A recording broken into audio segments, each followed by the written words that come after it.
Kalian tahu nggak sih apa itu teknologi sistem reproduksi? Kalian belum tahu teknologi sistem reproduksi? Kalau gitu, aku jelasin bareng temen-temenku yuk. Assalamualaikum warahmatullahi wabarakatuh. Kami dari kelompok 3 akan menjelaskan tentang teknologi reproduksi. Sebelumnya kami akan memperkenalkan diri kami terlebih dahulu. Saya Muhammad Asal dari Indro, absen 20. Saya Teresa dari absen 12. Saya Aksel dari absen 7. Saya Talita Nafa nomor absen 35. Saya Diha Ayu Pavita Purnama dari absen 13. Saya Honita Haribi dari nomor absen 30. Saya Fatia Almira dari absen 16. Saya Nadira Rutskana Pratiwi absen 22. Saya Saskia Citra Aprilia absen 33. Perkembangan ilmu pengetahuan dan teknologi telah membawa banyak perubahan dalam dunia kesehatan, termasuk pada bidang sistem reproduksi manusia. Beberapa contoh teknologi dalam sistem reproduksi adalah sebagai berikut. Amniosintesis adalah prosedur medis pental yang dilakukan dengan mengambil sedikit cairan ketuban atau amnion dari dalam rahim ibu hamil menggunakan jarum tipis melalui dinding perut, di mana cairan tersebut mengandung zat janin dan berbagai zat penting yang dapat dianalisis untuk mengetahui kondisi janin. Prosedur ini umumnya dilakukan pada usia kehamilan 15-20 minggu dan bertujuan untuk mendeteksi kelainan genetik seperti sindrom Down dan sindrom Edwards. Mengetahui kelainan kromosom atau DNA, memeriksa adanya infeksi pada janin, serta menilai kematangan paru-paru janin. Meskipun memiliki resiko yang relatif kecil, seperti keguguran, infeksi, atau kebocoran cairan ketuban. Fungsi dan tujuan USG kehamilan. USG kehamilan bertujuan untuk memantau tumbuh kembang janin dan memastikan kesehatan ibu. Fungsi spesifiknya meliputi, yang pertama ada memastikan kehamilan atau mendeteksi lokasi kehamilan untuk mencegah kehamilan ektopik atau di luar rahim.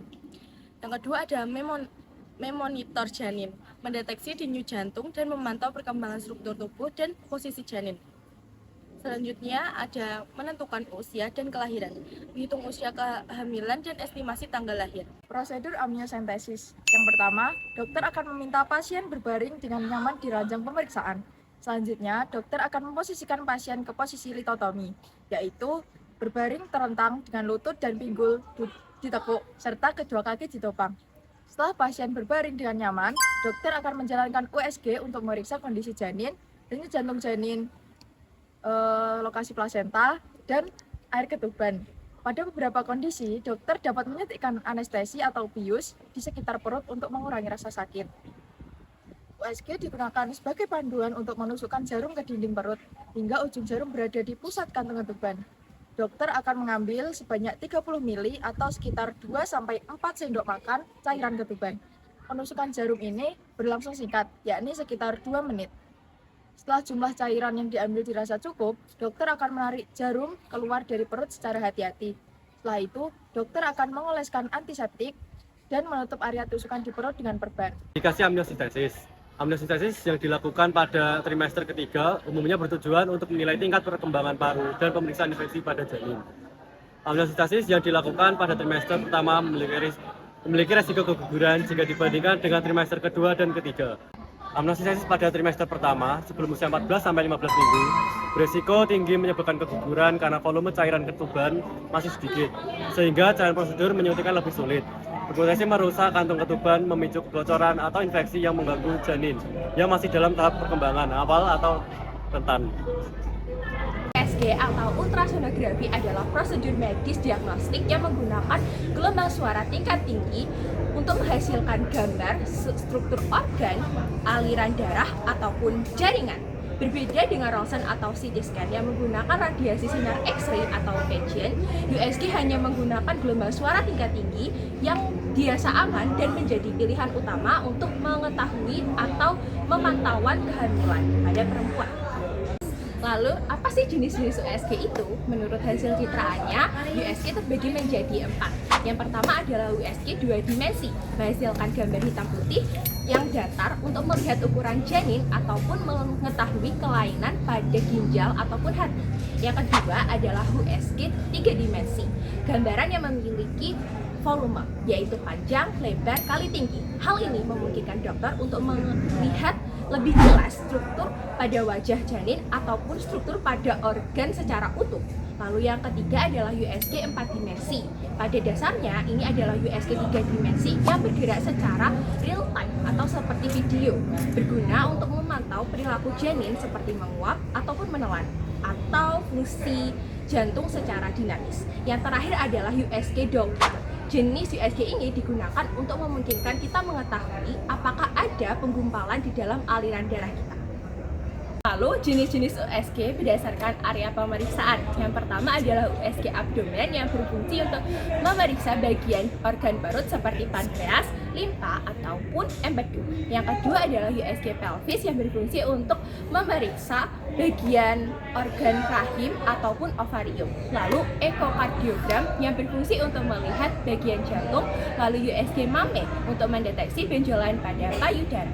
Fungsi utama USG kehamilan antenatal care, memantau perkembangan janin, usia kehamilan, posisi bayi, detak jantung, jumlah air ketuban, serta deteksi kelainan bawaan. Diagnostik organ perut abdomen, mendeteksi kelainan pada hati, ginjal, empedu, pankreas, dan limpa. USG Doppler memeriksa aliran darah dalam pembuluh darah dan mendeteksi penyumbatan. Kesehatan wanita, USG transvaginal atau panggul untuk memeriksa rahim dan ovarium, kista, miom, endometriosis, organ lain, pemeriksaan tiroid, payudara, mata, dan testis. Lalu prosedur USG. Setiap jenis USG yang berbeda memiliki prosedur yang berbeda juga. Yang pertama itu eksternal. Pertama, dokter akan mengoleskan gel pada permukaan kulit. Tujuannya agar memudahkan prob bergerak dengan licin dan lancar di permukaan kulit. Lalu dokter akan mengambil sebuah prob kecil kemudian menempelkannya di permukaan kulit.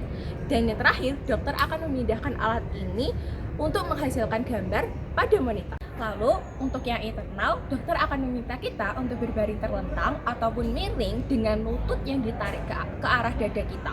Kemudian dokter akan memasukkan alat dengan penutup steril ke dalam vagina ataupun rektum.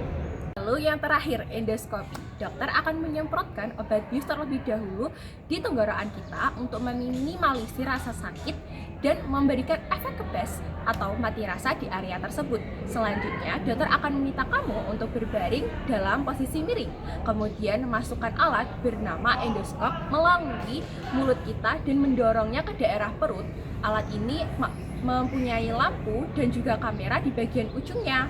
Setelah dimasukkan ke dalam tubuh, gelombang suara digunakan untuk membuat gambar dengan cara yang sama seperti USG eksternal. Pertama ada USG kehamilan terjadi di trimester pertama dan kedua atau ketiga. Pada trimester pertama memastikan lokasi kehamilan, sedangkan pada trimester kedua atau ketiga itu memantau pertumbuhan posisi plasenta dan mendeteksi kelainan. Yang kedua ada USG abdomen, mencari penyebab nyeri perut, tumor, batu, ginjal, dan diagnosis hernia di area perut. Yang ketiga ada USG panggul, pada wanita mengevaluasi rahim dan ovarium, sedangkan pada pria mengevaluasi prostat atau USG transektral dan skrotum atau testis. Yang terakhir nomor 4 USG organ lainnya seperti 1. Mengevaluasi benjolan pada payudara, yang 2. Untuk melihat struktur dan fungsi jantung, dan yang terakhir nomor 3 serta USG Doppler untuk melihat aliran darah. Teknologi yang ketiga adalah in vitro fertilization atau program bayi tabung. In vitro berasal dari bahasa Latin yang berarti di dalam kaca, yang merujuk pada tabung reaksi atau cawan Petri di laboratorium. Sedangkan fertilization berarti pembuahan. Jadi, in vitro fertilization adalah teknik reproduksi berbantu di mana proses pembuahan yang menemukan pertemuan sel telur dan sel sperma dilakukan di luar tubuh manusia, tepatnya di laboratorium medis. Fertilisasi in vitro atau teknik bayi tabung biasanya dilakukan untuk membantu pasangan suami istri yang sulit mendapatkan keturunan. Selain itu, juga untuk mengurangi resiko turunnya penyakit genetik dari orang tua kepada anaknya. Dokter biasanya menyarankan kepada pasangan suami istri untuk menggunakan teknik bayi tabung ini jika memenuhi beberapa kondisi berikut. Yang pertama adalah adanya kerusakan pada tuba falopi. Lalu yang kedua, pernah mengalami pengangkatan atau sterilisasi tuba falopi. Yang ketiga, adanya gangguan ovulasi. Dan yang keempat, pernah mengalami endometriosis, yaitu tumbuhnya jaringan rahim pada dinding rahim. Dapat 7 tahapan dalam fertilisasi in vitro. Yang pertama adalah mengonsumsi pil KB atau hormon estrogen, di mana pil ini akan menghentikan perkembangan kista di dalam ovarium dan mengontrol siklus menstruasi. Yang kedua adalah stimulasi dari ovarium. Stimulasi dari ovarium ini dilakukan dengan memberikan obat atau pil KB tadi, di mana pil ini akan membuat sel telur matang secara bersamaan. Yang ketiga adalah pengambilan sel telur.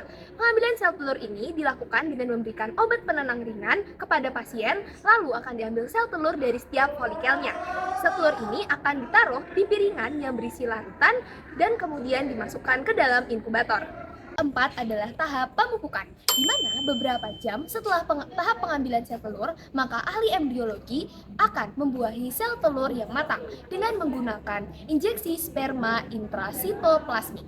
Biasanya 70% telur matang bisa dibuahi. Yang kelima adalah tahap perkembangan embrio. Selama 5 hingga 6 hari ke depan, perkembangan embrio akan dipantau oleh dokter. Embrio ini harus sesuai dengan kriteria agar bisa ditransfer ke dalam rahim ibu. Biasanya 50% dari embrio itu dapat ditransfer ke dalam rahim ibu, yaitu embrio yang sampai ke tahap blastokista, tahap yang sesuai dengan kriteria untuk dapat ditransfer ke dalam rahim. Tahap yang keenam adalah tahap transfer embrio. Dibedakan menjadi 2 jenis, yaitu transfer embrio segar dan transfer embrio beku. Transfer embrio segar dilakukan 3-7 hari setelah proses pengambilan sel telur. Sedangkan transfer embrio beku, di mana embrio akan dicairkan dan ditransfer ke dalam rahim ibu, yang dilakukan bertahun-tahun setelah proses pengambilan sel telur. Dan tahap terakhir, yaitu tahap ke-7, adalah tahap kehamilan, di mana tahap ini terjadi saat embrio berhasil membenamkan diri di dalam rahim. Untuk mengawasi tahap ini, dokter akan melakukan tes darah dari 9 hingga 14 hari setelah proses transfer embrio. Indikasi utama fertilisasi in vitro atau bayi tabung adalah untuk mengatasi berbagai penyebab infertilitas yang tidak dapat diatasi dengan metode konvensional, terutama kerusakan atau penyumbatan tuba falopi, faktor sperma yang parah, endometriosis, disfusi ovulasi, serta infertilitas yang tidak dapat dijelaskan penyebabnya. Prosedur ini juga diindikasikan pada pasangan yang telah gagal dengan pengobatan infertilitas lain. Kelompok 3. Dari sel kecil lahir kehidupan yang besar.